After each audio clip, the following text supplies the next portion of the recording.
Hello friends, welcome to సైనిక. Friends, మనకి SSC GD 2023 నోటిఫికేషన్కి సంబంధించి ఎగ్జామ్ రాసిన ఒక ఆస్పిరెంట్ మనకు వాట్సాప్ మెసేజ్ పెట్టడం జరిగిందండి, తన స్కోర్ కార్డ్. రైట్. సో విచిత్రం ఏంటంటే రాసింది 35 మార్కులకు, అంటే తనకు వచ్చింది 35 మార్కులు క్యాలిక్యులేషన్ చేసుకుంటే రైట్ కింద నార్మలైజేషన్ స్కోర్ అనేసి ఒక 30 మార్కులు ఎక్స్ట్రా యాడ్ అయ్యాయి అనమాట. అంటే టోటల్గా 65 మార్కులు వచ్చినాయి. సో 65 మార్కులు వచ్చాయి సార్, నాకు 65 మార్కులు వచ్చాయి sir, I'm very happy sir, నేను రన్నింగ్కి వెళ్తున్నాను అది ఇదని చెప్పడం కూడా జరిగిందనమాట. రైట్. సో ఇలా ఒకరు ఇద్దరు విద్యార్థులు మన ముందుకు తీసుకొని రావడం జరిగింది స్కోర్ కార్డు. సార్ నేను రాసినన్ని ఒక 30 అయితే నాకు 30 ఎక్స్ట్రా యాడ్ అవుతున్నాయి అనేసి. రైట్. సో ఈ విషయమై నేను మీకు ఈ వీడియో తీసుకొని రావడం జరుగుతుంది. అసలు మనకు నార్మలైజేషన్లో ఎన్ని మార్కులు కలిసే అవకాశం ఉంటుంది, నార్మలైజేషన్లో ఎటువంటి వారికి బెనిఫిట్ ఉంటుంది, రైట్ 30 మార్కుల వరకు నార్మలైజేషన్లో మనకు కలుస్తాయా, మోరోవర్ ఈ యొక్క నార్మలైజేషన్ డిసైడ్ చేసేది ఎవరు, ప్రైవేటు వ్యక్తులా లేకపోతే మనకు ఎస్ఎస్సీనా. రైట్. సో నార్మలైజేషన్ ఒక ర్యాంకింగ్ ఇచ్చుకుంటూ మీకు ఇన్ని మార్కులు వచ్చాయని చెప్తూ అదే కరెక్ట్ అనేసి చాలామందిని నమ్మించడం కూడా జరుగుతుంది అనమాట. రైట్. సో ఈ విషయమై ఈ వీడియో తీసుకొని రావడం జరుగుతుంది. ఎవరైతే వీడియో చూస్తున్నారో ప్రతి ఒక్కరు చాలా చాలా ఇన్ఫర్మేటివ్ అండి. అండ్ మరోవర్ మన సైనిక యాప్, మన సైనిక యూట్యూబ్ ఛానల్లో ఇన్ఫర్మేషనే కాదు, నాలెడ్జ్కి, ఎగ్జామినేషన్కి సంబంధించిన నాలెడ్జ్కి సంబంధించిన మీకు వీడియోస్ కూడా లైవ్ ప్లస్ రికార్డెడ్ వీడియోస్ మీకు మీ ముందుకు తీసుకొని రావడం అయితే జరుగుతుంది. దయచేసి ఛానల్ సబ్స్క్రైబ్ చేసుకోవడం మర్చిపోవద్దు ఫ్రెండ్స్. రైట్. చూద్దామండి. ఒక విద్యార్థి వచ్చేసి మనకు 35 మార్కులు వచ్చినాయి, బట్ 30 మార్కులు ఎక్స్ట్రా కలిసినాయి సార్, 65 మార్కులు వచ్చాయని చెప్తా ఉన్నాడు అనమాట. ఫస్ట్ ఆఫ్ ఆల్ నార్మలైజేషన్ అసలు ఎలా డిసైడ్ చేస్తారు, అసలు ఎవరు డిసైడ్ చేస్తారు నార్మలైజేషన్? సో నార్మలైజేషన్ అనేది మనకు అంటే దాని యొక్క ఫ్యాక్టర్స్ ఏంటి నీకు తెలియదు, నాకు తెలియదు, నిజంగా చెప్తున్నా. నార్మలైజేషన్కి సర్టన్ కైండ్ ఆఫ్ ఫార్ములా ఉంటుందండి, సర్టన్ కైండ్ ఆఫ్ ఫార్ములా ఉంటుంది. రైట్. సో ఆ ఫార్ములా అనేది కొన్ని ఏజెన్సీస్ అంటే లైక్ ఎస్ఎస్సి కావచ్చు, లేదంటే ఆర్ఆర్బి కావచ్చు, వాళ్ళు సపరేట్గా కూడా మనకు ఫార్ములాని డిజైన్ చేసుకుంటారు అనమాట. రైట్. సో ఈ ఫార్ములా బేస్ చేసుకొని షిఫ్ట్ హార్డ్ ఏది, షిఫ్ట్ ఈజీ ఏది, ఏ షిఫ్ట్ హార్డ్గా ఉంది, పిల్లల్లో ఎగ్జామ్ అటెంప్ట్ చేసిన యాక్యురసీ ఎంత ఉంది, ఇలాంటి కొన్ని ఫ్యాక్టర్స్ కన్సిడర్ చేసి అక్కడ నార్మలైజేషన్ మార్కులు డిసైడ్ చేయడం జరుగుతుంది అనమాట. రైట్. సార్ మరి 30 మార్కులు ఎలా యాడ్ అయ్యాయి సార్ అని అంటే చాలా జెన్యున్గా అసలు తెలియని పిల్లోడు చాలా అడుగుతున్నాడు అనమాట. 30 మార్కులు యాడ్ అయ్యాయి సార్ అంటే, అరే బాబు మీకు ఈ యొక్క ఏం చేశారా, నాకు ఇది ఎక్కడి నుంచి వచ్చింది అంటే, సార్ నేను ఒక యాప్ ఉంది, ఆ యాప్లో నా మార్క్స్ యాడ్ చేసేస్తే మాత్రం నాకు 35 మార్కులు నార్మల్గా వచ్చినాయి, 30 మార్కులు ఎక్స్ట్రా యాడ్ అయ్యి 65 అయినాయండి. ఓసారి చూస్తే నాకు క్లారిటీ వచ్చింది అనమాట. రైట్. ఇవన్నీ ప్రైవేటు వ్యక్తులు క్రియేట్ చేసిన యాప్స్ అండి. సో ప్రైవేట్ వ్యక్తులు క్రియేట్ చేసిన యాప్స్ కావచ్చు, వెబ్సైట్స్ కావచ్చు. మీ స్కోర్ అడుగుతారు, నార్మలైజేషన్ వాళ్ళే డిసైడ్ చేసి మీకు ఇస్తారు, వాళ్ళే డిసైడ్ చేస్తారు. రేపు ఉద్యోగం కూడా వాళ్ళే ఇచ్చేస్తారనమాట, ఏం ఎస్ఎస్సి పోవాల్సిన అవసరం లేదు. సో ఆ కైండ్ ఆఫ్ దీంట్లో వాళ్ళు వస్తారనమాట. రైట్. సో అక్కడ మనకు 30 మార్కులు యాడ్ చేస్తారు, 35 మార్కులు యాడ్ చేస్తారు. షిఫ్ట్ హార్డ్ వాళ్ళే డిసైడ్ చేస్తారు, షిఫ్ట్ ఈజీ వాళ్ళే డిసైడ్ చేస్తారు అనమాట. రైట్. సో అంత పెద్ద ఇది అనమాట వాళ్ళు, ఎస్ఎస్సి కంటే పెద్దోళ్ళు. రైట్.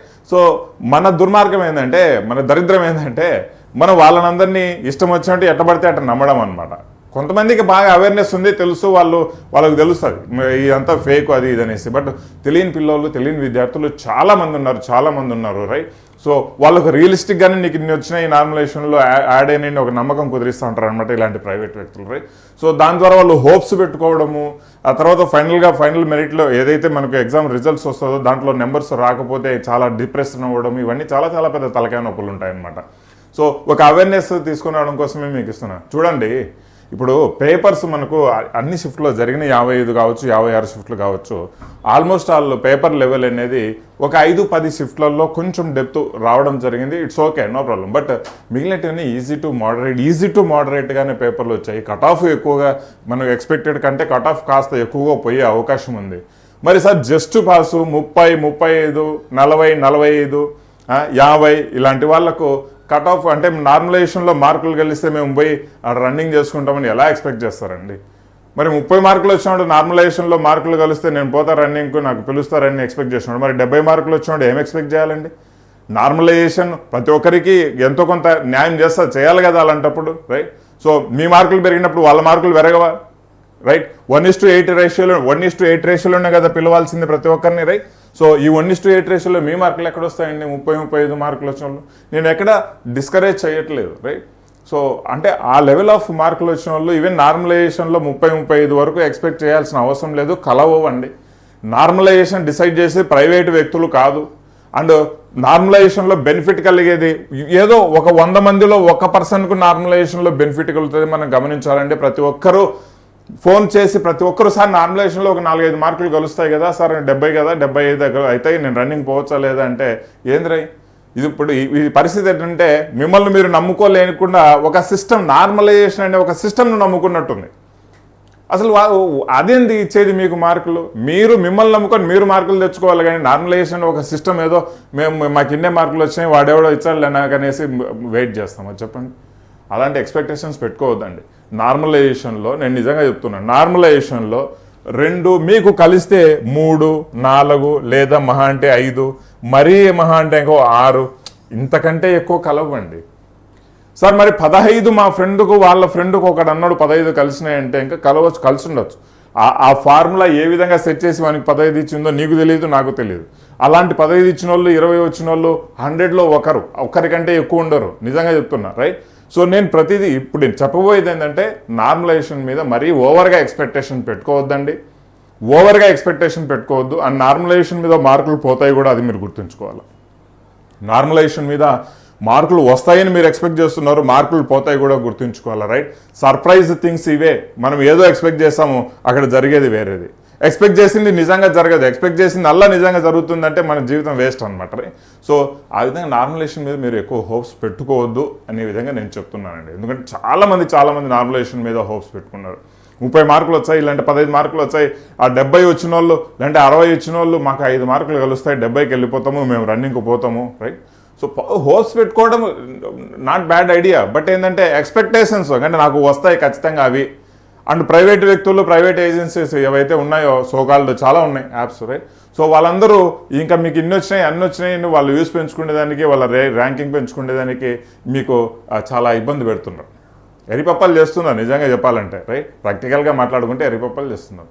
దయచేసి బాబులు మరీ అంత నార్మలైజేషన్ మీద 30-35 మార్కులు వస్తాయి, 20 వస్తాయి, లేదంటే 15 వస్తాయి, లేదంటే 10 వస్తాయి, ఇలాంటి ఎక్స్పెక్టేషన్స్ పెట్టుకోవద్దండి, అసలు పెట్టుకో.